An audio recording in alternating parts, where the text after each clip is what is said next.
Então, hoje, continuando o nosso estudo semanal sobre o Guia dos Perplexos, essa obra filosófica do Rambam. Hoje nós estamos iniciando o capítulo 41, que é sobre a palavra Nefesh, alma. Na aula passada a gente estudou sobre a palavra Ruach, que significa espírito, vento, e a gente viu vários conceitos que essa palavra traz. É uma palavra que não tem um único entendimento, ela tem vários significados e vários entendimentos de acordo com o contexto. E hoje a gente vai falar sobre a Nefesh, sobre a alma. E tem diferença, a gente chegou a falar um pouco, segundo a doutrina do Baal HaSulam, sobre a estrutura da alma, que abarca também a Ruach, ou seja, o espírito é uma parte da alma, é uma parte da estrutura.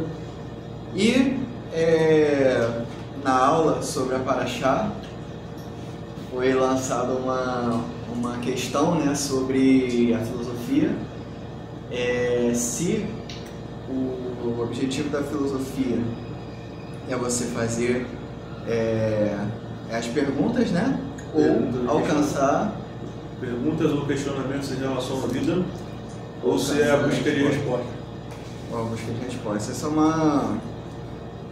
é um questionamento bem complexo da história da filosofia. Por quê? Porque existem várias visões do que é a filosofia. Por exemplo, a filosofia fenomenológica, por exemplo, tem uma citação de Heidegger que fala: cada pergunta é uma coisa que nos satisfaz, cada resposta é uma perda que nos diminui. Então, na visão do Heidegger, as respostas são limites do mundo. O mundo fenomenológico existencialista do Heidegger, por exemplo, a filosofia é muito mais a pergunta pelo ser, mas não a resposta sobre o ser. É uma questão em aberto. Na minha concepção pessoal, que eu vejo o que é a filosofia, eu vou pela visão de Deleuze. Eu acho que a filosofia é criação. Eu acho que a filosofia não está na dicotomia de perguntas e respostas. Ela funciona como a criação de conceitos. O Deleuze escreveu um livro chamado O que é a filosofia? E para mim, a filosofia ela funciona como uma ferramenta de criação. Eu acho que a filosofia ela é uma criadora, é um mecanismo que você inventa. É algo em construção, no caso. É algo que você constrói. Por exemplo, você tem a sua relação com o mundo. Todos nós temos as nossas relações com o mundo. A coisa no mundo não tem significado algum. Uma coisa no mundo não tem significado algum. A água não tem significado no mundo. O vento não tem significado. Uma pedra não tem significado. O que dá significado conceitual é o ser humano. A relação entre o homem e a natureza é a construção de conceitos. Eu acho que a filosofia ela nos faz interagir com o mundo. E nós interagimos no mundo através de conceitos. E isso é o que vai diferenciar totalmente a nossa relação com a natureza, com o mundo, com as pessoas. Eu acho que acima da busca de elaborações de perguntas e respostas, eu acho que acima disso está a criação de relações e de conceitos entre você e o mundo, entre você e a vida. Acho que a ideia de perguntas e respostas está mais para o ramo científico, né? Isso. A dicotomia de perguntas e respostas, ela nasce na filosofia platônica, socrática, mas e também na científica com os pré-socráticos. Mas antes disso existir, era uma criação de conceitos. Por exemplo, a nossa relação com a poesia, por exemplo. que a filosofia tem relação com a poesia? Essa relação da filosofia com a poesia é a criação conceitual. Como nós vamos nos relacionar com o mundo de uma forma poética? Como nós vamos construir formas épicas ou líricas de você descrever o mundo? Enfim, na criação de modos de você ver o mundo.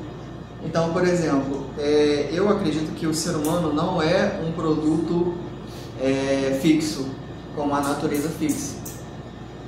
O ser humano é um objeto no mundo que ele está em constante mudança. Não existe uma natureza que fixe o ser humano, a imagem que ele é. A gente tem uma imagem de ser humano, só que é a imagem do ser humano europeu. Quando a gente fala o homem, a gente fala o homem com H maiúsculo, a gente pensa no homem civilizado, o homem geralmente eurocêntrico, o homem cristão. Então, geralmente a gente tem uma imagem de homem. O que é o homem? Só que isso é um conceito, é uma criação. Isso não é uma natureza intrínseca. Homem não é o animal homem, é uma criação. Então, acho que assim, a filosofia é o instrumento de mudanças e relações, de criações, de invenções que a gente usa para mudar o mundo, mudar até o homem. Por exemplo, Foucault disse que o homem é uma invenção moderna e daqui a alguns séculos vai desaparecer. Então, quer dizer, o homem moderno, como a gente conhece, é uma criação recente e em breve ele vai desaparecer. Ou seja, vai vir novos modos de vida com a espécie Homo, mas não com o homem com H maiúsculo que a gente conhece. Essas coisas vão e passam. Então, quer dizer, eu acho que a filosofia é esse instrumento. A gente usa a filosofia para criar modos de se relacionar com a natureza, com o mundo. E também, Eduardo, se a gente observar a natureza, a filosofia ela não é algo exclusivo do homem, né? Porque os elefantes, eles têm como referência de rotas os elefantes mais velhos, né? A matriarca do bando, ela orienta, né, o bando a ir por um determinado caminho, e ela é tida como aquela que guia o povo através do seu conhecimento acumulado. Tá entendendo? As abelhas, cupins, formigas, toda a civilização ali do formigueiro age em prol de defender a rainha como fonte da sua própria existência. É aquela que deu a luz, né, a ela, e que continua dando a luz a todos os outros que vêm. Então ela é o ser mais protegido ali. Isso não pode ser meramente um instinto de sobrevivência animalesco, porque o instinto de sobrevivência ele leva você a preservar a sua própria vida, não a vida comunitária. Então, a partir do momento que você olha para um todo através de um conceito que pode ser entendido como tradição a ser protegido, tu já vê ali um indício de pensamento filosófico construído naquela forma de vida.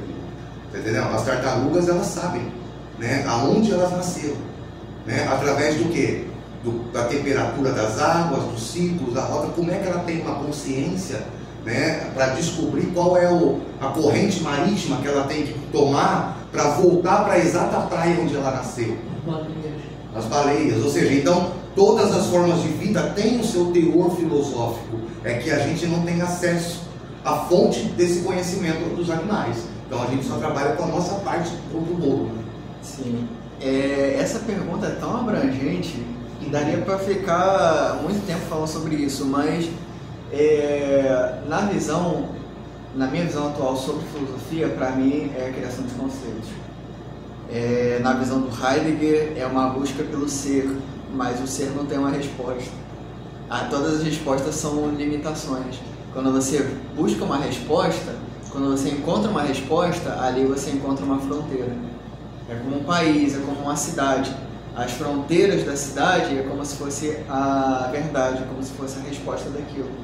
Então, todo o objeto que é limitado pela resposta, ele já é um objeto cercado por fronteiras. Então, Platão e Sócrates, por exemplo, tinham a ideia do filósofo como sábio, racional, que busca a razão. Essa filosofia minha que eu estou falando que atualmente é a visão que eu estou mais ligado, é uma visão filosófica não racional. Ela não acompanha a filosofia racional de Platão. É outra visão, é uma visão mais próxima da Grécia arcaica do que a Grécia clássica. Então, e toda a Idade Média. Enfim, mas não sei, com certeza a resposta não foi suficiente. Não foi dada a resposta, no caso. Mas o que a gente pode falar é isso, por enquanto. Sobre a palavra nefesh, alma. Nefesh é um homônimo que designa a alma animal comum a todos os seres dotados de sensibilidade, como em que haja nele uma alma nefesh vivente, como está em Gênesis 1:30. Designa também o sangue, como em que tu não comerás a alma nefesh com a carne, Deuteronômio 12:23. Designa também a alma racional, ou seja, aquilo que constitui a forma humana, como em e vive o Eterno, que nos fez esta alma nefesh, Jeremias 38:16. Amém. Tudo bem? Página 96. 97 agora. Também é o nome daquilo que resta do ser humano após a sua morte. Como é, e a alma nefesh de meu Senhor será atada no feixe da vida. 1 Samuel 25:29. Nefesh significa também vontade, como em para instruir seus príncipes a sua alma. Salmos 105:22, ou seja, de acordo com a sua vontade. Do mesmo modo, e não será entregue até a alma benefesh de seus inimigos, como está em Salmos 41:3.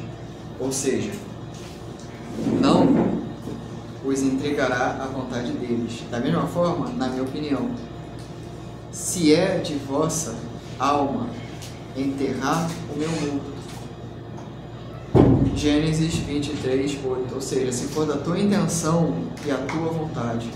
E ainda que Moisés e Samuel se pusessem diante de mim, minha alma não estaria por este povo. Jeremias 15:1. Ou seja, minha vontade não seria para eles. Não, isto é, não quero conservá-los. Aqui a gente viu alguns significados como vida, a alma animal, aquilo que dá a vida, ou seja, então até os animais, eles têm nefesh, e também a vontade, é o que o Rambam interpreta como nefesh. A nefesh, quando a gente vê na Kabbalah, ela é o degrau primeiro da estrutura da alma, é a base. Ela é a base porque é a vida. E por que isso se relaciona com vontade? Porque a vida, ela tem uma vontade de persistir. A vida, ela não quer simplesmente desaparecer.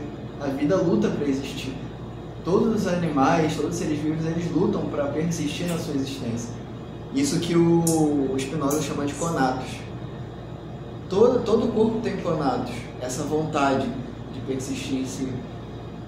Então isso a gente pode traduzir como alma.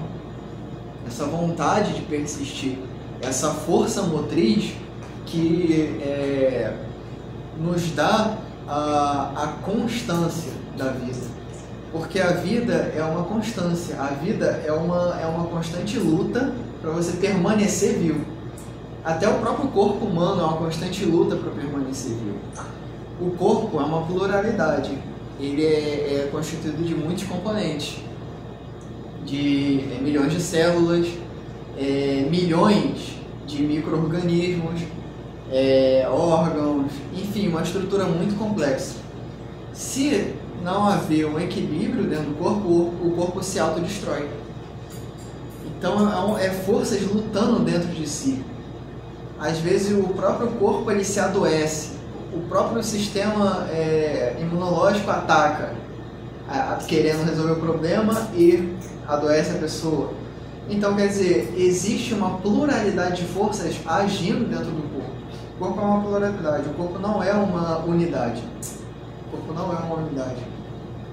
Mas a alma, a gente pode dizer que é o conjunto da pluralidade do corpo, aquilo que juntos mantém o corpo persistindo.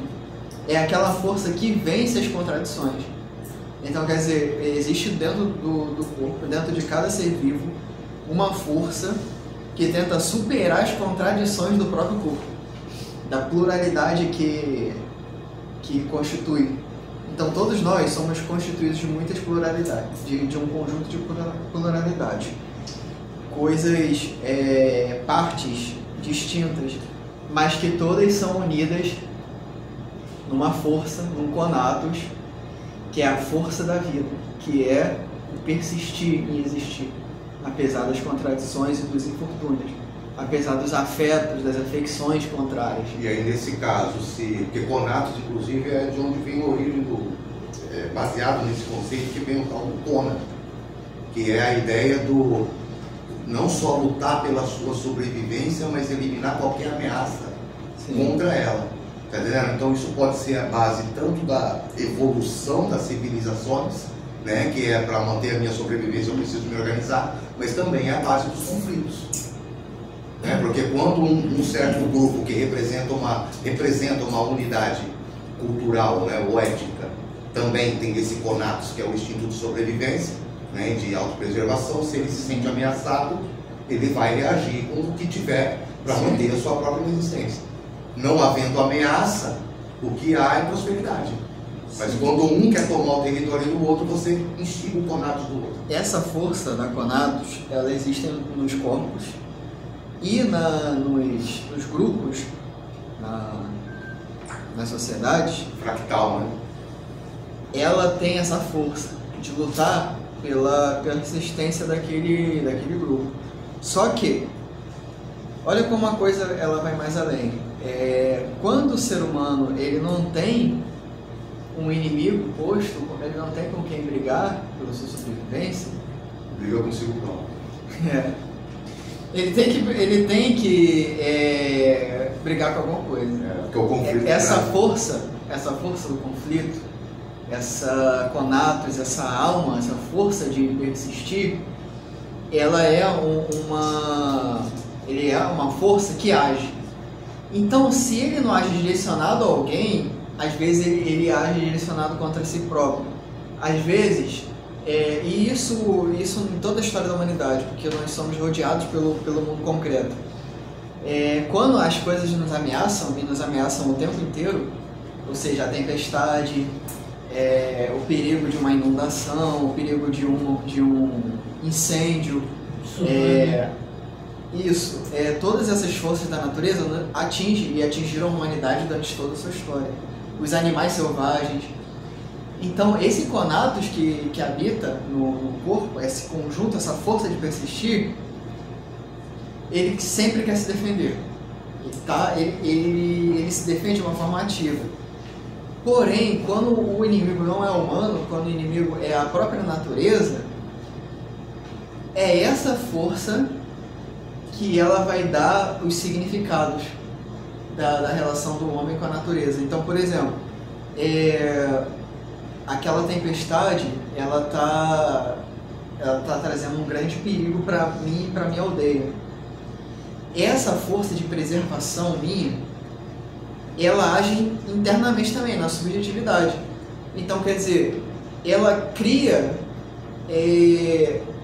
ritos, justificativas para eu tentar sobreviver apesar daquele infortúnio. Então, eu e a minha tribo, para a gente sobreviver a isso, para a colheita não ser destruída, para ter os frutos, a gente vai ter que fazer os sacrifícios para a natureza para manter a nossa continuidade. Então, quer dizer, o próprio conato, o próprio persistir em existir, ele cria significações. Então, eu vou fazer oferendas para os deuses, para o deus da tempestade, eu vou fazer oferenda para os deuses dos rios, para, de alguma forma, isso me preservar. Manter uma relação com o inexplicável. Manter essa relação. Então, quer dizer, o conatos, ele cria significados. Então, para eu não ter o perigo da minha vida ser ceifada pela força de um rio, eu vou sacrificar o espírito daquele rio.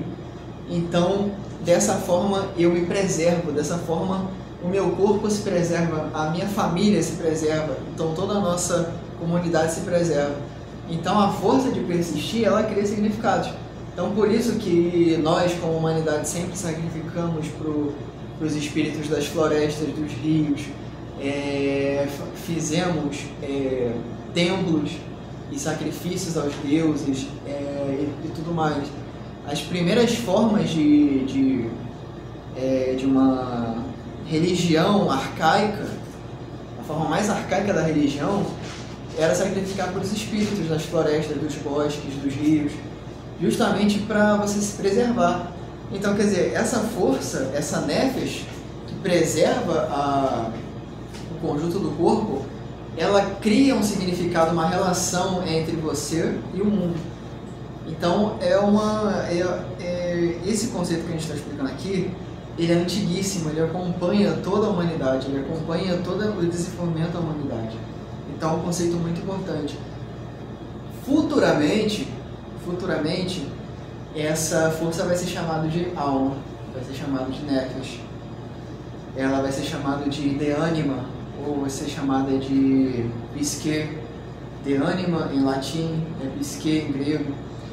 Então, os gregos vão explicar, os romanos vão explicar esses conceitos, e depois, através dos séculos, na religião judaica também vai se explicar o conceito de alma, no cristianismo, no islamismo, enfim, é toda uma história de um conceito muito arcaico, muito fundamental, que através da linguagem ele vai ganhando roupagens, vai ganhando complexidade.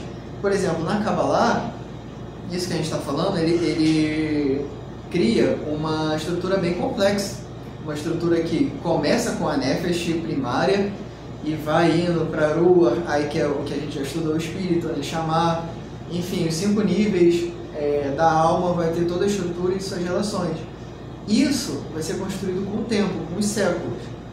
É por isso que eu falo, na história do homem, as coisas elas começam simples e vão ganhando camadas de complexidade com o tempo. Assim como as escrituras, elas começam simples, elas começam objetivas, elas começam completamente práticas, e depois os teólogos vão complicando as coisas cada vez mais, vão criando estruturas cada vez mais complexas. Por quê? Vão se aprofundando nos conceitos. Sim, porque eles vão criando conceitos em cima disso, mas existe uma diferença entre o conceito religioso e o conceito filosófico. Um conceito, como eu expliquei no início da aula, da minha visão, que é a visão 13, sobre a filosofia a construção, a invenção de conceitos. A religião, o clero, ele não cria conceitos como a gente diria na computação, open source, de código aberto, vamos dizer assim. Como que eu traduziria isso? Eles não criam conceitos abertos em que você possa trabalhar, mas eles criam dogmas, que é o escuro, é aquela coisa fechada. É o software fechado, não é o software open source. Ele seria o dogma. O dogma é o conceito fechado, com as fronteiras, e sua base é indisponível ao público. o que é ensinado é só o dogma, é só o que é posto. Ele não Tem é que ser o transmitido em forma de doutrinas em forma de que doutrina. são inquestionáveis. Ele não é, como na computação do open source, disponível ao trabalho do público. Ele não tem a fonte aberta, como na filosofia. Como um filósofo abre, ele cria um conceito e ele deixa aberto para que esse conceito seja trabalhado, surjam novas invenções, novas criações. Por isso que o Talmud, então, ele é considerado um livro muito mais filosófico do que religioso. Porque você tem uma coisa que não existe no Talmud, é o dogma. Só existem questões abertas, Sim. que estão sendo discutidas até hoje. O que existe dentro dos conceitos que se tornam dogmas, dentro do clero, são coisas fechadas, ou seja, são dogmas, são dogmáticas. Então isso diferencia, vamos dizer assim, entre aspas, os conceitos da religião e os conceitos da filosofia. Esses conceitos fechados são de característica para manipulação da massa? Sim. Esses dogmas, eles funcionam como máquinas de doutrina, ou seja, eles funcionam dentro da estrutura do poder. Então, isso, funciona assim, assim, assim e ponto. Você vai aprender isso e você vai ensinar para o seu filho, teu filho, e assim vai por diante. Porque a tradição da igreja, a tradição de Cristo é imutável. A tradição da igreja, ela é eterna. É uma revelação. É uma revelação. Então, esse conceito de revelação, você não pode mexer. É algo que não foi descoberto, né? Foi revelado pelo próprio Deus, pela própria divindade. Superior, então, quer dizer, você questionar a revelação, você questiona, você é um blasfemador. Você é um rebelde. Herege. Então, exatamente, essa é a grande diferença. E na filosofia, o rebelde, o herege, é aquele que se recusa a perguntar. É aquele que não questiona. É totalmente como se fosse uma coisa contrária. Quando se trabalha em cima do dogma, você perpetua uma coisa. Você perpetua. É por isso que os conservadores, por exemplo, eles perpetuam os costumes tradicionais. Eles perpetuam, eles conservam aquela tradição. Os cristãos conservadores, eles mantêm a revelação divina dada ao cristianismo. Então, se você questionar a revelação, você está indo contra o próprio Deus, você está indo contra Cristo, você está indo contra Maomé, você está indo contra qualquer que seja a figura religiosa. A não ser que você tenha um título dentro da hierarquia daqueles que se dizem detentores da divindade. O que acontece é que o clero, ele é a voz de Deus. Então, é a voz de Deus. Então, isso é justificativa para o poder do clero. Então, por exemplo, tem que se agir hoje assim, assim, assim, porque isso é a revelação de Deus. E aqueles representantes de Deus, eles são a voz de Deus, você não pode ir contra eles. Até os reis eram eles que escolhiam a verdade das trevas. É por isso que diz que a voz do povo é a voz de Deus. Na tradição religiosa, a voz do clero é a voz de Deus. A voz dos padres é a voz de Deus. A voz do papa, do sacerdote é a voz de Deus. Quando você grita a voz do povo é a voz de Deus, na verdade você está emanando um grito de protesto contra o sistema religioso. Exatamente. Mas geralmente a voz do povo é a voz do clero. Porque o povo geralmente é manipulado. Se submete ao clero. Então, o conceito de Nefesh, ele nasce exatamente assim, de uma forma mais arcaica possível. É essa força que mantém essa multiplicidade do corpo. É uma força fundamental. Por e a isso, única coisa, velho, ontem eu estava vendo lá o banquete de Platão, né? E aí, pontuado nisso, eles aconselhavam os gregos a ir à guerra que essa coisa de homossexualismo é discutido hoje. Na época da Grécia não existia, o conceito moral. Então eles aconselhavam que se fosse a guerra ao lado de alguém que você amasse. Sim, porque só o amor é que consegue superar esse conatus, que é o instinto pela autossobrevivência. Então você só rompe com essa característica da nefesh quando você faz algo para fora do seu próprio instinto de sobrevivência em prol da vida do outro. E sem amor isso é impossível. Sim, então isso é onde a gente vai chegar. Até agora a gente falou dos conceitos mais fundamentais da alma. O conceito do persistir em si. Na Grécia não existia o conceito de heterossexual, homossexual. Esses conceitos foram inventados depois, muito posteriormente. Mas como que a gente vai chegar a esse conceito de superar simplesmente o conatus? De ir além do conatus, de ir além do animal. Esse é o maior desafio, é o passo mais difícil da humanidade.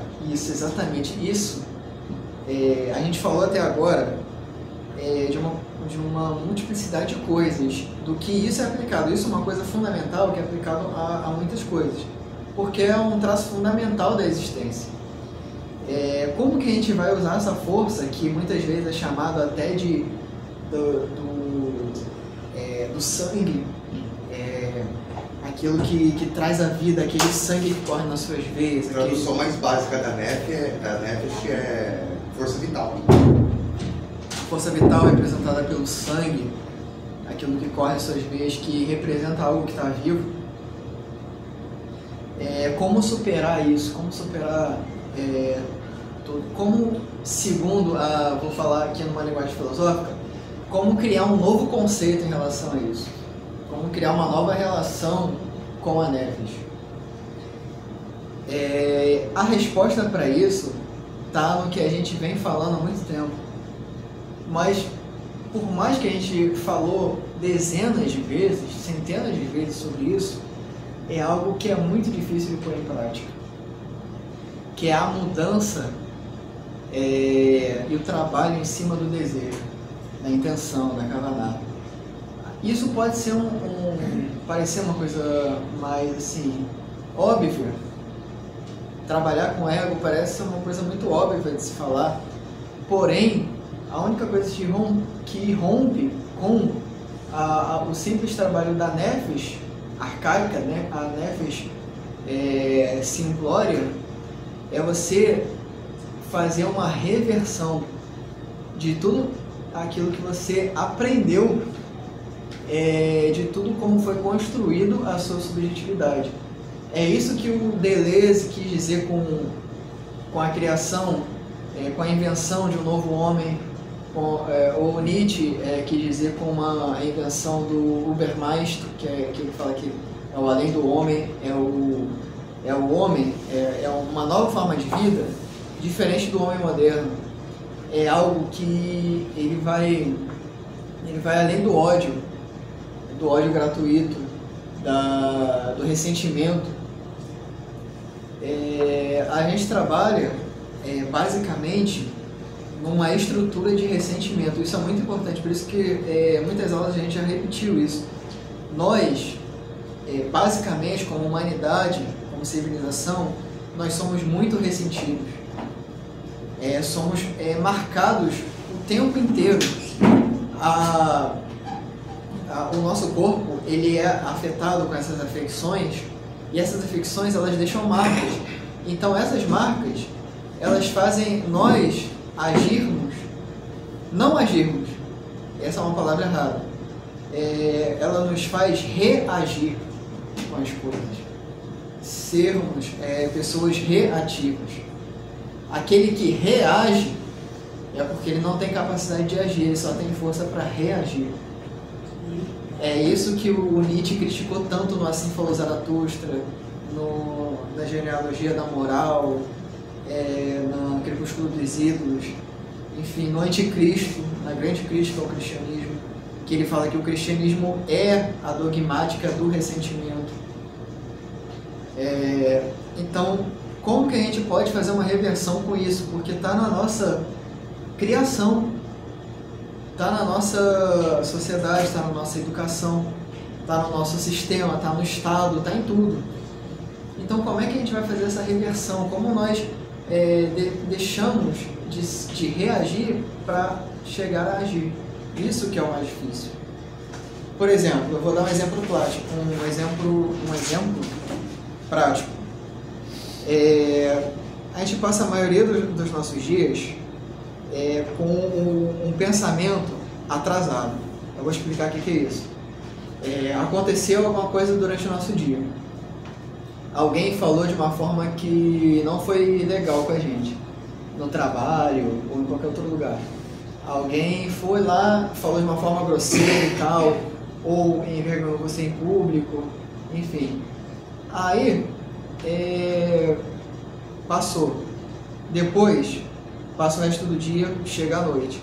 Aí você fica com aquilo perturbando a sua mente. Fica mesmo. Aí, fica ali, remoendo.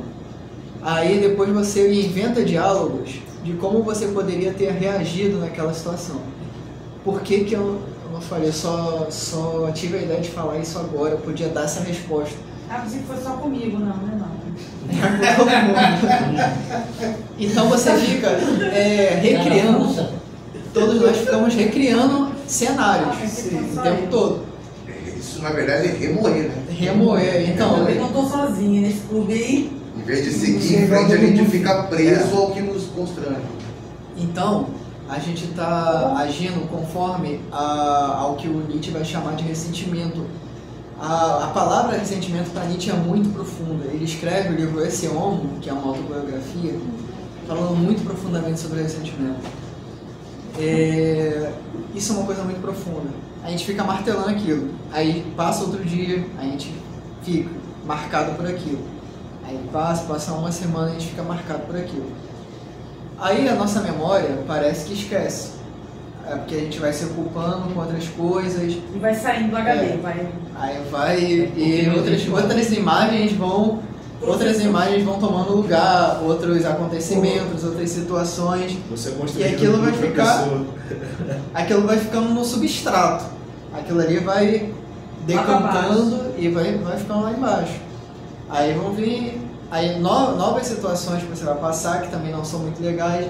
Aí aquilo ali vai passar um tempo, a memória vai decantando aquilo, vai levando lá para a parte mais profunda. É o inconsciente. Aquilo vai se tornando inconsciente. Vai se tornando inconsciente. Porém, não é porque não é uma memória ativa nesse momento que aquilo vai deixar de te afetar. Aquilo continua te afetando. Só que ele está decantado lá no fundo, ele está lá no inconsciente. Mas aquela marca, ela está te afetando, ela está fazendo você reagir, mesmo que você não esteja pensando exatamente no que aquela pessoa está te falando naquele exato momento. Mas aquela memória é uma marca. Isso, se a gente retornar, só para fazer uma aspas histórica, se a gente retornar na história do homem, a memória ela surge na humanidade através das marcas. Então o homem primitivo ele ia lá, ele colocava a mão, vamos usar um exemplo mais simples, no fogo. Aí ele a partir do momento que ele se machucou, que ele se queimou, ele criou uma memória. A memória é dor.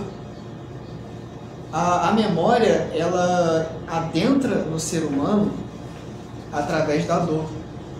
O ser humano pré-civilização, o arcaico mesmo, lá do caçador-coletor, ele foi criando memórias através do mundo marcando ele.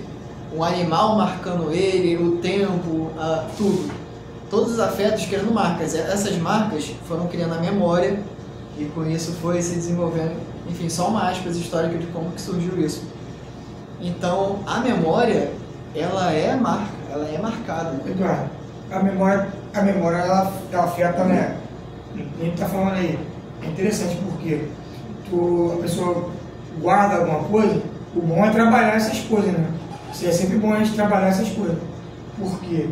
a memória, ainda mais ela do jeito que tu falou, ela desce, né, ali, fica ali gravada ali, né? Ela nunca se esvai totalmente, sempre fica ali, né, os resquícios, né, do que aconteceu com ela.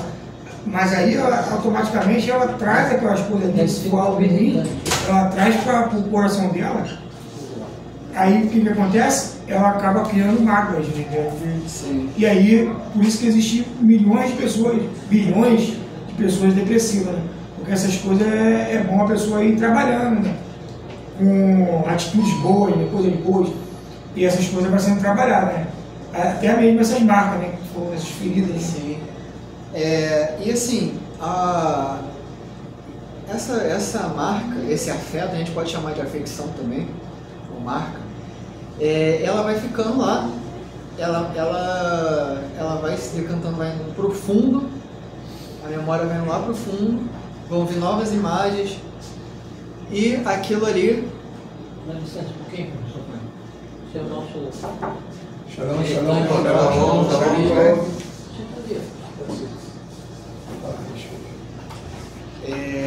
isso, ele vai criando um ser subjetivo marcado. Então é por isso que muitos dos nossos atos, eles são atos de reação. Por exemplo, às vezes a gente trata uma pessoa de uma forma porque uma pessoa lá no passado tratou a gente assim. E a gente quer uma forma de dar o troco, de alguma forma. A gente não conseguiu dar o troco naquele momento. Então, que a você gente ainda quer está com reagir. ou seja, aquela situação que você passou no passado ainda não produziu um aprendizado em você para romper com aquele padrão. Então você vai ficar repetindo ele Sim. como uma base de segurança, porque te assusta qualquer coisa além daquilo. Assim, ele criou um sentimento de reação, um sentimento de reatividade, de remorso. Então, muitas vezes a gente trata outra pessoa de uma forma ruim, porque pessoas trataram a gente de uma forma ruim no passado. A gente tem um preconceito com a coisa, porque a gente viu aquele preconceito ser utilizado contra a gente em algum momento. Então, quer dizer, nós somos seres da reação, basicamente. Somos seres da memória reativa. Se tivesse agido na hora, teria sanado todos os problemas futuros. Então, esse é um grande problema. Não tem como a gente agir de uma forma que a gente depois vai pensar sobre isso de uma forma diferente. A gente sempre vai querer falar alguma coisa Vai ter sempre que a gente não falou. É. A gente sempre vai querer agir de uma forma que a gente não agiu. Porque o passado, ele não pode ser modificado. O passado é aquilo que foi. E isso traz uma grande... Isso potencializa a marca. Aí tem a diferença entre o que a Torá chama de perdão, né? Que é o que é realmente techuvá, que seria você não tentar desfazer o que você fez, mas entender o que te levou a fazer aquilo, aí decidir mudar de rumo, né? Ou seja, tudo aquilo que me levou para essa atitude errada, eu preciso mudar para que na hora que tiver a oportunidade de agir de novo, eu faça a coisa certa. O problema é quando eu troco o conceito de techuvá por remorso. Tá entendendo? O que é o remorso? O remorso é a frustração de ter feito algo e não ter recebido o que eu quis. Tá entendendo? Ou seja, eu fiz uma ação e a resposta foi negativa. Se eu tivesse feito algum mal para o outro e tivesse sido beneficiado, eu de repente não teria nenhum remorso. Continuaria. Porque o alvo é a satisfação do prazer. Agora, se não dá certo, eu fico com remorso. Será que o ser humano ainda tem o potencial de admitir que errou até quando ele sai vantajoso de um conflito? Isso é uma coisa. É algo que precisa ser idealizado, porque a Torá ela é cheia desse tipo de ensinamento. Ou seja, não interessa o que traz benefício para você, interessa aquilo que tem que ser feito. E se você for prejudicado em fazer o que tem que ser feito, você vai ser prejudicado. Tá entendendo? Isso é interessante, sabe por quê? Isso aí que tu levantou aí. Por quê? O ideal é satisfazer, né? O ego, né? Tudo que a gente faz, faz. O prazer, né? Então, mas e o outro? Será que na hora que você reagiu ali, aí você se satisfez, mas e o outro? E a reação do outro? Não, tu falou assim, mas a intenção não é a intenção. Porque o ideal seria que você transformasse o outro em a satisfação do outro no seu objeto de prazer. Isso aí. Tá entendendo? Então é quando você realmente passa a se satisfazer com a alegria que você causa ao outro, aí você rompe com o conatos. Positivo. Tá entendendo? Você rompe com essa coisa do ego, com essa necessidade de estar no centro de tudo. Contudo, a gente vê que a humanidade está longe de chegar nisso. Por quê? Porque até as principais referências que nós temos de elevação espiritual fazem o contrário daquilo que pregam. Tá entendendo? Então, dentro da igreja, você tem lá o pastor falando de bondade, de justiça, de honestidade, mas na prática é diferente. Tudo diferente. Aí nós vemos Israel falando de unidade do povo, de valores, de tradição, de amor ao próximo, de unir toda a humanidade em torno de um propósito comum. Na prática, a gente vê um Estado lá, genocida, matando crianças. Tá entendendo? Então, assim, é fácil no discurso e é belo. Só que a gente precisa parar com essa mania de discurso. Tá entendendo? No discurso, porque entender traz uma responsabilidade. Sim. Entendeu? Agora, que legal isso, e sair lá fora e continuar. Então, assim, o ensinamento acaba quando eu ponho o pé para fora da sala de aula. A gente vai ficar nesse ciclo. Sai daqui, tropeça em alguma coisa lá, você vai pravejar. Então, quer dizer, o que a gente está falando aqui é de como a nossa interioridade é construída. E isso é uma coisa que é muito difícil da gente trabalhar. Por quê? Porque muitas vezes, na maioria das vezes, a gente não consegue encarar o nosso interior. A gente não consegue encarar todas essas marcas que nos afetam. A gente não consegue olhar para dentro e realmente olhar com algum nível, alguma honestidade. É preciso ser muito honesto para se autoavaliar. Geralmente a gente se avalia utilizando máscaras ainda. E sempre partindo do pressuposto do outro. Né? Sim. A gente costuma, como ser humano, usar máscaras externas, ou seja, máscaras para os outros. Só que pouco se fala de que nós usamos máscaras viradas para dentro também. Para nós mesmos. Para nós mesmos. Então, isso quer dizer, as máscaras elas funcionam para fora, mas existe a máscara que funciona para dentro. Aquilo que a gente cria, aquela imagem que a gente cria de você mesmo, que não é de si verdadeiro. mesmo. E isso dificulta a autoavaliação. Tem até sobre a festa da semana passada, essa semana recebi o recado, né, de um dos amigos que foi convidado.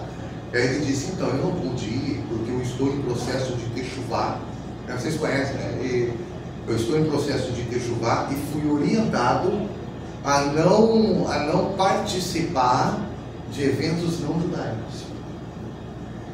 Aí beleza, não, tranquilo, irmão, isso aí, mantém o foco. Mas qual é a reflexão que isso gera? Assim, então, techuvá agora é um sentimento que te exclui do outro ao invés de incluir o outro a si.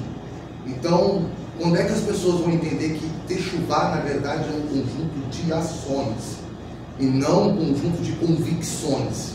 Suas convicções não interessam para o mundo e nem para Deus. Entendeu? Deus não está nem aí com o que você acredita. Mas qual é a marca que o teu relacionamento com o Criador deixa por onde você passa? Isso deveria ser techuvá, retorno. Mas retornar ao quê? À sua humanidade. Está entendendo? Agora, quando eu começo a criar limites e barreiras que separam o grupo A de grupo B, eu preciso ficar entendendo qual grupo está mais certo, tá entendendo? Eu estou mantendo o quê? Uma consciência de fragmentação ainda. e achando que é um trabalho de elevação espiritual. Aí vai chegar um momento em que eu vou me tornar um monge, não vou poder relacionar com mais nenhum outro ser humano porque ele está contaminado. Mas peraí, o santo é aquele que se contamina quando toca o sujo ou aquele que purifica o sujo quando toca? Está entendendo? Então o que é ser santo? É não poder pegar isso aqui porque um goi pegou? Ou é abençoar isso aqui e torná-lo útil a quem usa, para depois de mim? Porque quando a gente olha para a vida desses grandes mestres espirituais, né, que dentro de um conceito chamam de santos, outros chamam de iluminados, dentro do judaísmo nós chamamos de os grandes sábios, nós vemos que eram pessoas totalmente abnegadas de si próprias, está entendendo? E viviam para o outro. E aí a gente tem esses homens como referência, mas a gente não quer ser igual a eles. Porque quando você olha para a história deles, não é uma história de sucesso como vendido hoje, entendeu? Exatamente, esse é o grande trabalho posto que a gente tem que trabalhar, na verdade, durante toda a nossa vida, a gente tem que trabalhar com isso. Até agora a gente falou sobre a Nefesh segundo o ser humano. Agora o Rambam, Maimonides, ele vai falar o que essa palavra significa em relação a Hashem, em relação a Deus. Só para a gente finalizar a nossa aula. Nefesh, ele diz, significa também vontade. Nessa parte aqui a gente já leu, né? A gente está aqui.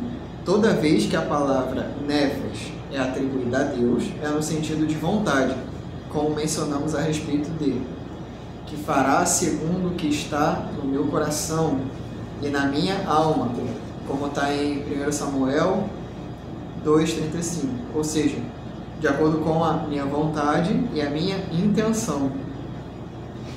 Neste mesmo sentido, sua alma se angustiou por causa do sofrimento de Israel.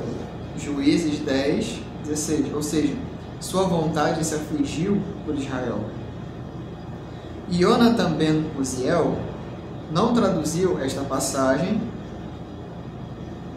pois ele a entendeu conforme o primeiro significado. Tem até uma nota de rodapé aqui. O Rabi Kapar, na nota 17, explica que nas versões antigas do Iêmen não há tradução para o aramaico dessas 4 palavras. Aí está Vaktitzor Nafshi Be'amal Israel.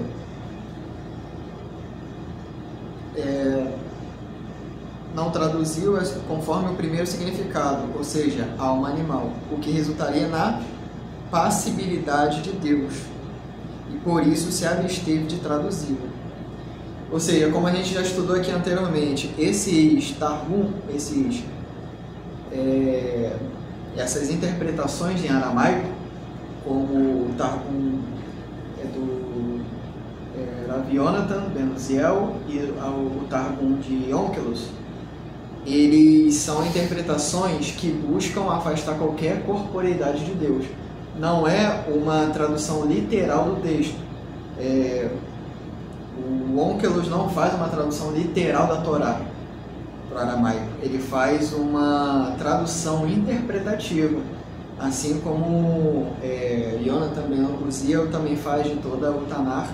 Ele faz uma interpretação não literal, buscando o sentido daquilo. Então, por exemplo, quando tem um versículo que dá a entender literalmente que Deus tem uma forma, por exemplo, ele faz uma tradução interpretativa que naquela tradução ele afasta a ideia de corporeidade.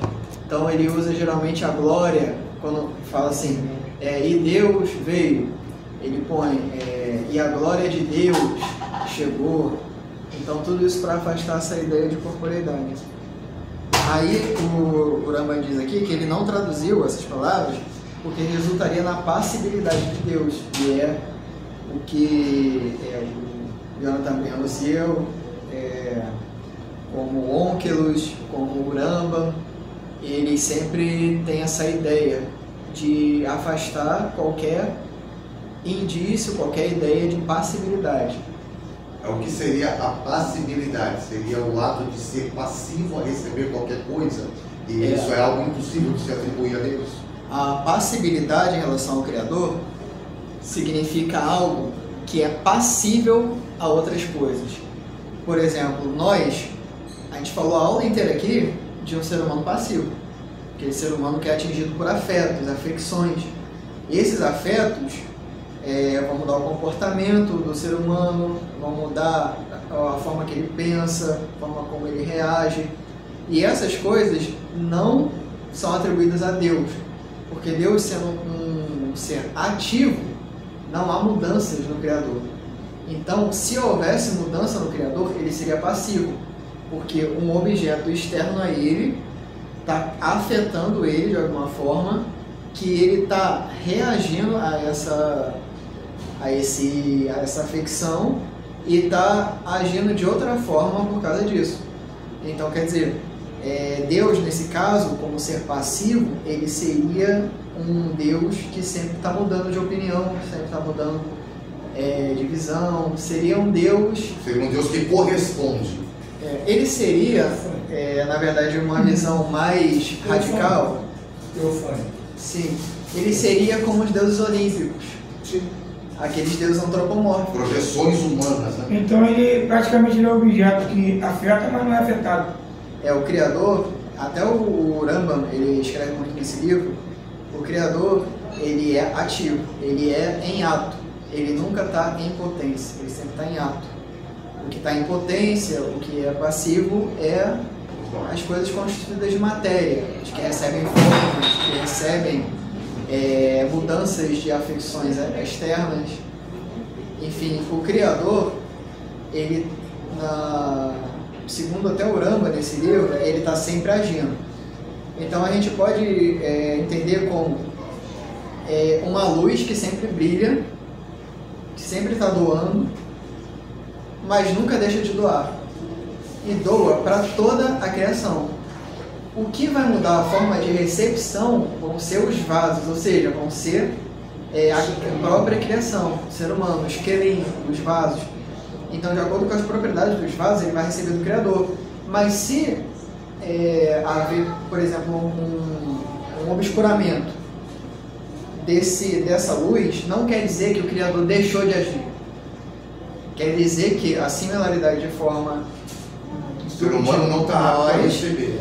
Não está apto a receber do Criador, mas não quer dizer que o Criador deixou de agir. Ele está sempre em ato, ele está sempre doando, não há mudanças no Criador. É interessante entender o conceito de Kelipá, né? Kelipá, que são essas casas que bloqueiam a luz em si, ela nunca para. Ela nunca para. Mas nós criamos resistências a ela. O Rebbe, ele diz o seguinte, que compara isso como se fosse um eclipse, que a luz do Criador está sempre lá naquela direção focada. O problema não é a luz do Criador, o problema somos nós, quando nós somos influenciados. Eu tiro aqui o exemplo que eu trabalhava numa empresa de ambulância e nessa empresa fazíamos eventos. Com toda a minha fé emuná, minha Shem e tal, eu me sentia mal, me sentia pesado. Não justamente pela luz do Criador que estava refletindo em mim, e sim sobre aquele ambiente. Aquele ambiente, às vezes, nós estamos com um dia claro, mas às vezes nós mesmos criamos a própria, como dizer assim, fumaça, o bloqueio. Por exemplo, no dia do Yom Kippur, eu tive que terminar o meu jejum um pouco mais cedo, por conta de um probleminha de saúde da minha mãe. De vez eu espraguejar, não, eu glorifiquei.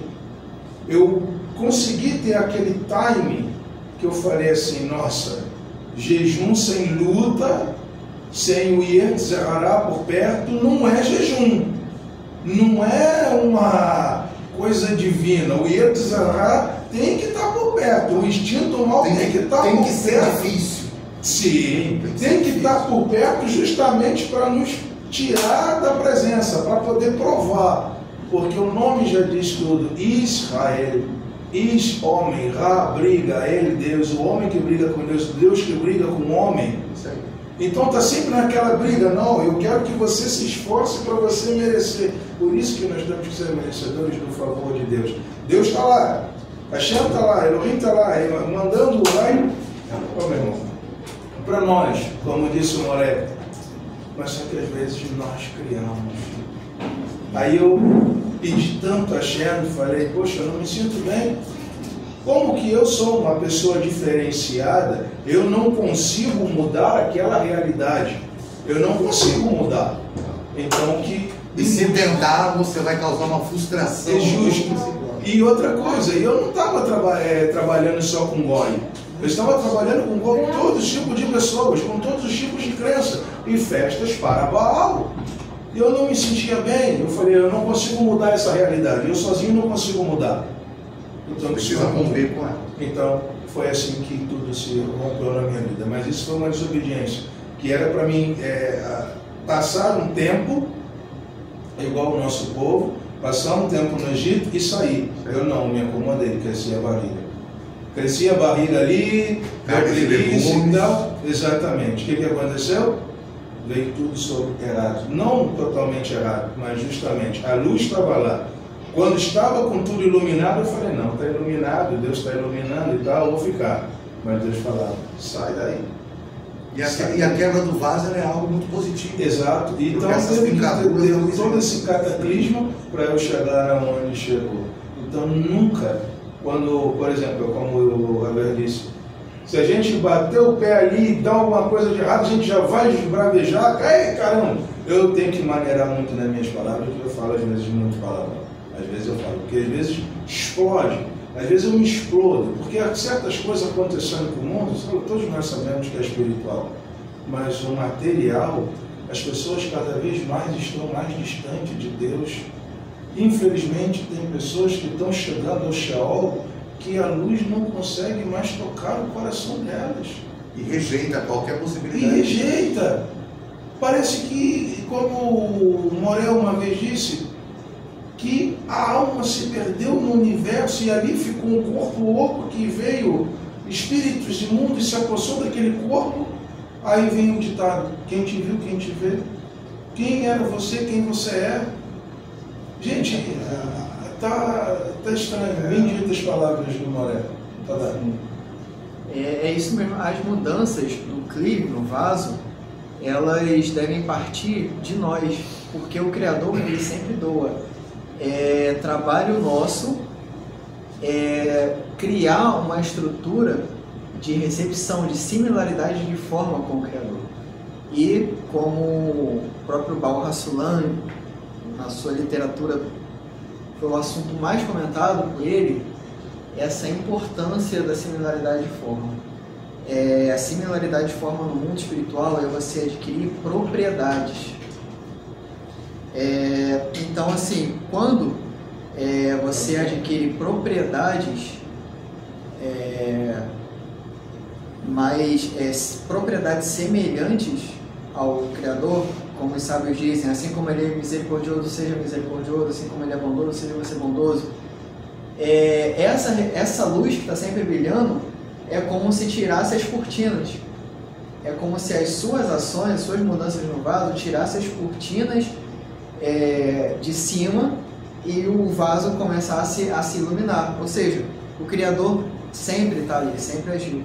Por isso que qualquer passabilidade em relação ao Criador é um antropomorfismo em relação ao Criador, é transformar Deus num homem. E por isso que ele fala aqui que Jonathan Ben Uziel não traduziu essas palavras. Para a gente finalizar aqui, que está terminando, porém, quando ela é entendida no último sentido, o significado é muito claro, pois foi dito anteriormente que a providência divina havia abandonado-os para que perecessem. Eles imploraram por ajuda, mas Deus não ajudou. Porém, quando demonstraram extremo arrependimento e humilharam-se, e o inimigo prevalecia sobre eles, ele teve misericórdia deles e sua vontade cessou de fazer durar a aflição e a humilhação deles. Saibas isto, então, pois é uma explicação notável. Aí ele faz aqui, ele fala a letra Bet em Per Amal, Israel, sofrimento de Israel, deve ser vista como se fosse a preposição min, e daí min Amal, Israel. Os gramáticos enumeraram vários exemplos disso, como em e o que sobrar da carne, ba, basar, e do pão, uva, lahem, Levítico 8:32. E o que resta, 2 anos, ba, shamim, Levítico 25:52. E do estrangeiro, baguer, e do cidadão, o ver Ezrar da terra. Êxodo 12:19. Então a gente vai finalizar nossa aula, mas o foco central... Vai levando, porque a Samanta saiu. Ela saiu. Ela não está aqui dentro. Então, quando ela chegar, ela vai abrir a porta e você encerra. Beleza. Só para a gente finalizar, e quem tiver algum comentário a acrescentar, é muito bem-vindo. A ideia é de que o Criador, quando Nefesh é atribuído a ele, é só no sentido de vontade. É essa diferença que o Rambam faz entre a Nefesh nos textos onde é relacionado ao Criador e nos textos onde é relacionado ao homem.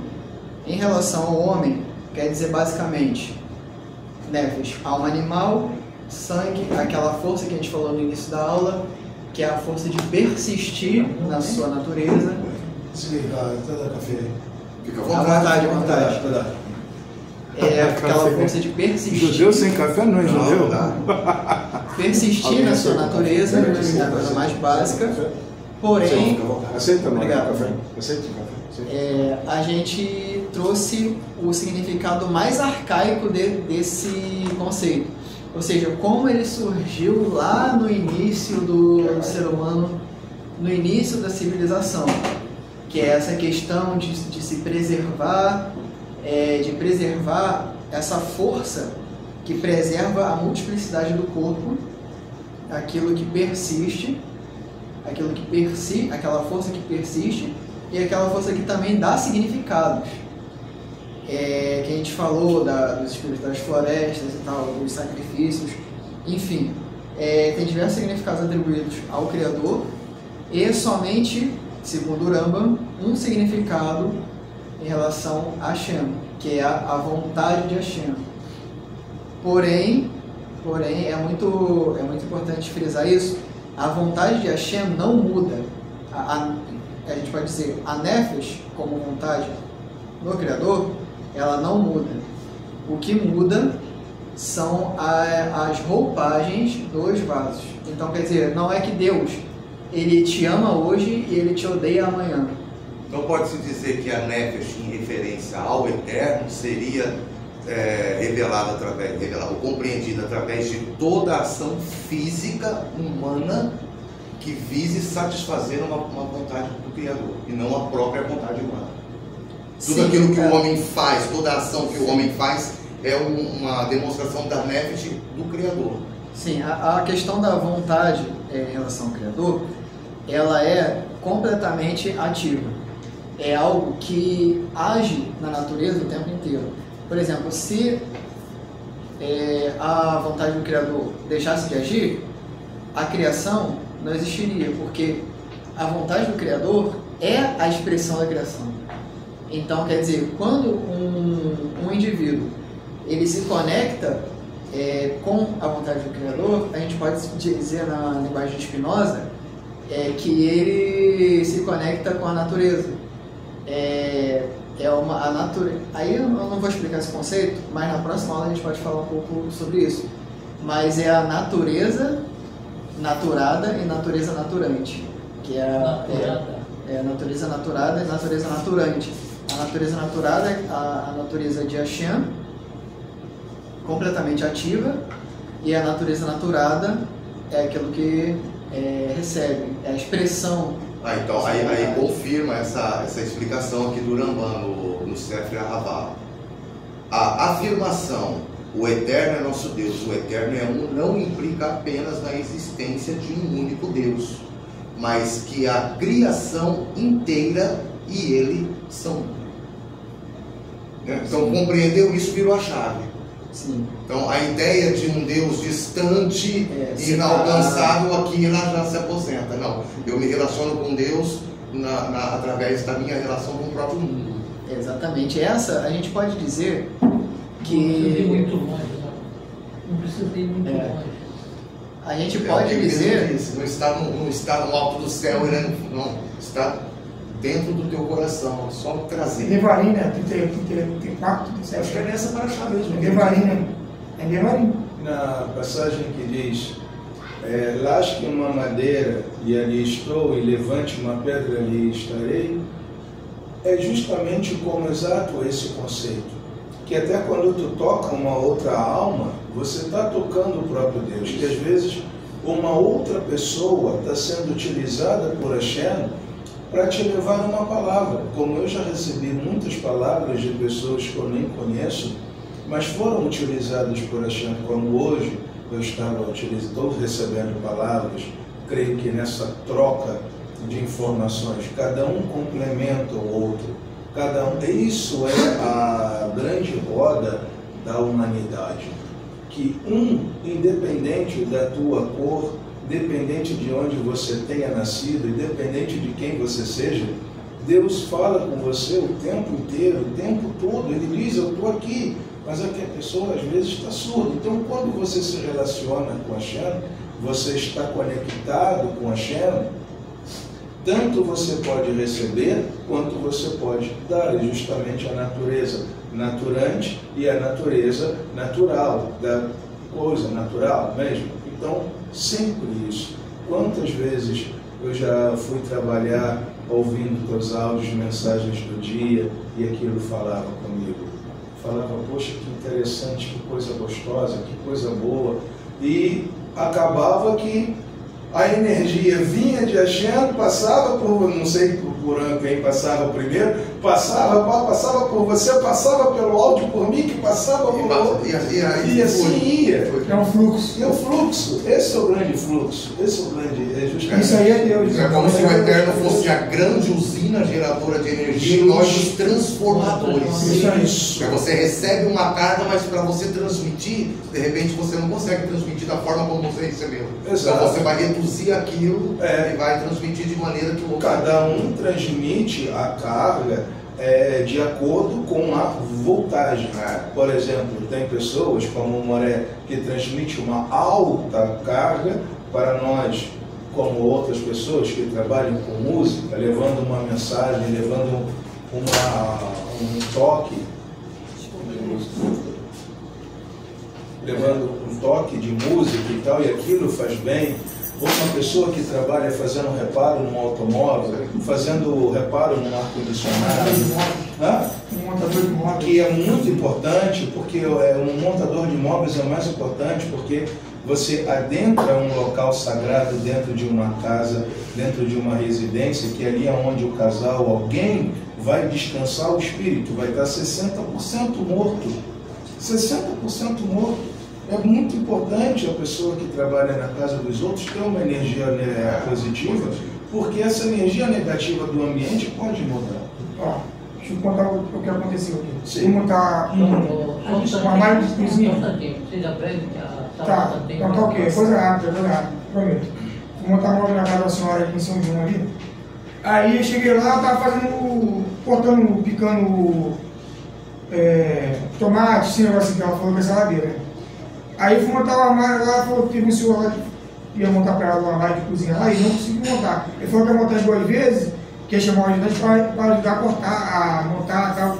E aí eu conversando com ela, comecei a conversar, depois chegou o filho dela, chegou um cachorro lá que teve problema de saúde, já tá velhinho já também. Aí eu comecei a brincar assim, conversar com ela, né? Porque eu vou montando e conversando com a pessoa, que eu não sou mal educado. Eu entro na casa das pessoas, a pessoa falar comigo, eu vou ficar falando com a pessoa, entendeu? Aí eu conversando e tal, assim, ela olhou o armário assim, caramba, você falou que não ia montar, tava brincando comigo. Aí eu olhei o armário assim, eu vi a cara dela, assim, no rosto dela, a felicidade dela, e ela falou, caramba, você montou um armário, isso aqui é grande, isso aqui. Tipo assim, tu vê assim, né? Que às vezes não é só o dinheiro, a felicidade que tu vê que o profissional ele faz um negócio para a pessoa e vê a felicidade da pessoa, é mais prazeroso do que o próprio dinheiro. O dinheiro é necessário, mas o ato que tu fez, isso é Deus. Por quê? O dinheiro tem que ser entendido como um meio. Ferramenta. Um meio. Isso aí depois ela mandou mensagem para mim e falou: cara, eu gostei muito de você, você é muito simpático, vou indicar teus trabalhos, entendeu? Sempre que eu tiver negócio para montar, eu quero que você monte para mim. Por quê? Porque, que nem ele falou, onde a gente for, a gente tem que ser luz, né? Sim. Temos que ser luz. Amém? Eu vou passar agora a palavra para Samantha. Tá bom. Amém.